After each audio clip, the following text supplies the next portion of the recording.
और इंडी news line में आपका स्वागत है। आगामी लोकसभा चुनाव को लेकर भाजपा से पूर्व मेयर जयप्रकाश ने क्या कहा, आइए जानते हैं। देखिए, भारतीय जनता पार्टी संगठन सतत काम करने वाला संगठन है और हम हमेशा ऐसा काम करते हैं जैसे चुनाव की तैयारी कर रहे हों, क्योंकि हम जनता के हित में काम करते हैं। और पिछले 10 वर्ष में जिस प्रकार से मोदी जी ने सेवा, सुशासन और गरीब कल्याण इस स्लोगन के साथ काम किया है, तो हमने सरकार के माध्यम से लोगों को सेवा की है, लोगों को गुड गवर्नेंस दिया है और पंक्ति के अंत में जो लोग बैठे हैं उनके लिए कार्य किया है। इस समय कौन कौन से मुद्दे भाजपा पार्टी उठाएगी लोकसभा चुनाव में, जो आने वाले 5 सालों में या आने वाले 10 सालों में पूरा करके दिखाएगी? सबसे बड़ा मुद्दा है विकसित भारत।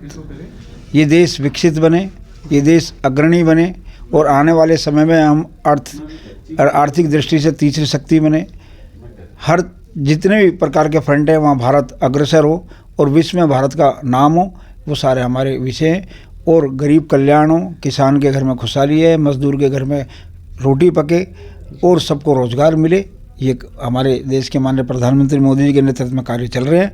मुझे लगता है आने वाले 5 साल में देश बहुत आगे बढ़ जाएगा। जी, जैसा कि हम जानते हैं कि ये जो लोकसभा चुनाव की जो सीटें उम्मीदवार घोषित हुए, इसमें कुछ सीटों पे आम आदमी पार्टी भाजपा पार्टी ने उम्मीदवारों की चेंज की। जैसे कि नई दिल्ली से मीनाक्षी लिखी थी, उन्हें बासवी स्वराज जी अब खड़ी हुई है। चांदनी चौक से परवीन खंडेवाल जी को खड़ा गया हर्षवर्धन जी की जगह। उनको लेकर आपका क्या कहना है? हमारी पार्टी कार्यकर्ताओं की पार्टी है। जो पहले लड़े थे वो भी पार्टी के कार्यकर्ता हैं, जो अब लड़ रहे हैं वो भी पार्टी के कार्यकर्ता हैं। जो पार्टी का कार्यकर्ता सतत काम करता है उनमें से चयन होता है और फिर वही चुनाव लड़ते हैं। और देश के माननीय प्रधानमंत्री मोदी जी ने तो कहा है हमारा जो उम्मीदवार है वो कमल का निशान है, तो हम तो कमल के लिए लड़ते हैं, विचार के लिए लड़ते हैं और विचार के लिए काम करते हैं। हमारा विचार है राष्ट्र प्रथम। जी, भाजपा पार्टी ने 5 उम्मीदवार घोषित कर दिए, वो 2 उम्मीदवार कब घोषित करेंगे? वो केंद्रीय चुनाव समिति का अधिकार है, उस पर हमारी वो सब काम कर रही है। जब अगली लिस्ट आएगी तो मुझे लगता है अगली लिस्ट में बाकी के 2 नाम भी आ जाने चाहिए। जी, इंडिया गठबंधन बोल रही है कि आने वाले लोकसभा चुनाव में हमारी सीटें साथ के साथ दिल्ली में आएगी, इसको लेकर आपका क्या कहना है? वो पिछली बार भी यही कहते, उससे पिछली बार भी यही कहते, तो उनके साथ के साथ जाएंगी, आएंगी तो भाजपा की। क्या ऐसा कुछ फर्क देखने को मिला है कि इंडिया गठबंधन में इस समय आम आदमी पार्टी और कांग्रेस पार्टी एक साथ मिलकर चुनाव लड़ रही है? क्या इसको कोई फर्क दिखेगा भाजपा पार्टी को? देखिए, इनका गठबंधन हुए पिछले 6 महीने से लगातार बैठ के कर रहे हैं, लेकिन स्थानीय स्तर पर, लोकल स्तर पर या दिल्ली इकाई पर ये दोनों पार्टी ने कभी बैठ के एक साथ मीटिंग की हो, इन्होंने कोई कॉमन मीटिंग प्रोग्राम बनाया हो या किन विषयों पर ये एक दूसरों से एग्री है ये बताया हो। दोनों जो इनकी प्रदेश इकाइयाँ तो एक दूसरे को गाली देती हैं, पंजाब में कुछ कहते हैं, दिल्ली में कुछ कहते हैं। पंजाब में कांग्रेस इनकी दुश्मन है, दिल्ली में कांग्रेस इनकी दोस्त है। ये तो कभी चल नहीं सकता। गठबंधन का अर्थ होता है कि आपका राष्ट्रीय स्तर पर गठबंधन होना चाहिए। जो विचार आपका दिल्ली में वो पंजाब में भी होना चाहिए, जो विचार पंजाब में वो यहाँ भी होना चाहिए। आम आदमी पार्टी वहाँ पंजाब के विधायकों को बाहर फेंक रही है, उनके साथ अभद्रता कर रही है और दिल्ली के अंदर ये कह रहे हैं हम दोस्ती करेंगे, तो मुझे नहीं लगता ये दोस्ती चलने वाली है। चलो, कुछ दिन पहले, 1 से 2 दिन पहले देश में नागरिकता संशोधन कानून लागू हो गया है, इसको लेकर आपका क्या कहना है? मोदी है तो मुमकिन है, जो कहा सो किया।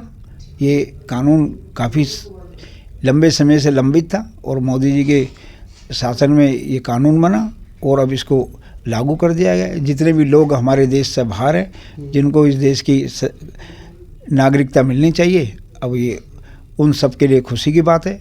अब वो इस देश के अंदर एक नागरिक बन के रह सकेंगे। हम मोदी जी का धन्यवाद करते हैं इसके लिए। इसमें मुस्लिम लोगों के लिए क्या, अब मुस्लिम लोगों का क्या होगा इसमें? क्योंकि मुस्लिम लोगों को इसमें वो नहीं दिया गया है कि मुस्लिम, जैसे कि उसमें 6 समुदायों को चिन्हित किया गया है, लेकिन उसमें मुस्लिम लोग नहीं है, तो उसको लेकर आपका क्या कहना है? नहीं, हमारे देश का जो मुस्लिम है वो हमारे देश का नागरिक है। वो जैसे हम मिलजुल के रहते आए हैं ऐसे ही मिलजुल के रहेंगे और देश को आगे बढ़ाएंगे। ऐसा कोई विषय ही नहीं है। जो समाज हमारे पड़ोसी देशों में अल्पसंख्यक हैं, चाहे वो सिख हैं, चाहे वो हिंदू हैं, चाहे वो जैन समाज है, चाहे पारसी समाज है, ऐसे समाज जो वहाँ पर अल्पसंख्यक है, उन सबको के लिए पूरे विश्व में कोई धरती नहीं है भारत के अलावा जहाँ उनको नागरिकता मिल सके या वो शांति से रह सकें। तो उन सबको ये इस कानून के तहत लाभ दिया गया है। और ये आज से नहीं, जब देश आज़ाद हुआ था जब से ही लंबित था। जब ये तय किया गया था कि अगर जो हमारे बांग्लादेश, अफ़गानिस्तान, हिंदुस्तान, आसपास के देश में जो हमारे इन धर्मों के लोग रहते हैं वो कभी भी भारत में आके नागरिकता ले सकते हैं। आज उसने कानून का रूप लिया है और कानून बनाए। मैं देश की सरकार को, मोदी सरकार को उसके लिए धन्यवाद करता हूँ कि देश की पुरानी समस्याओं का समाधान वो निकाल रहे हैं। आने वाले लोकसभा चुनाव के लिए आप लोगों को क्या संदेश देना चाहोगे? मेरा दिल्ली और देश की जनता से एक ही अनुरोध है कि भारत को विकसित बनाने के लिए, भारत को समस्याओं से दूर करने के लिए, भारत को विकासशील बनाने के लिए और हर वर्ग के उत्थान के लिए फिर एक बार मोदी सरकार, अब की बार 400 बार।